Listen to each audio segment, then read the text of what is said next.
শাকিব খান আরব আমিরাতের golden visa হাতে পেয়েছেন। সম্প্রতি দুবাইয়ে এক সাক্ষাৎকারের মুখোমুখি হন শাকিব খান।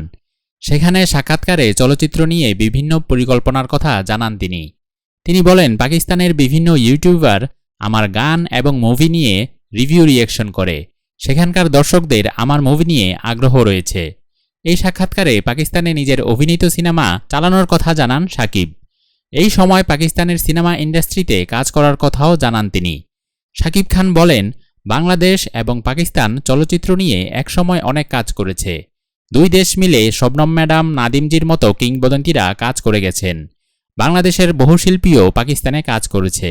তাই ভবিষ্যতেও পাকিস্তানি অভিনেত্রীর সাথে কাজ করতে আগ্রহী তিনি। ফলে শাকিবের সামনের কাজগুলোতে পাকিস্তানি তারকারাও যুক্ত হবেন বলে আশা করা হচ্ছে।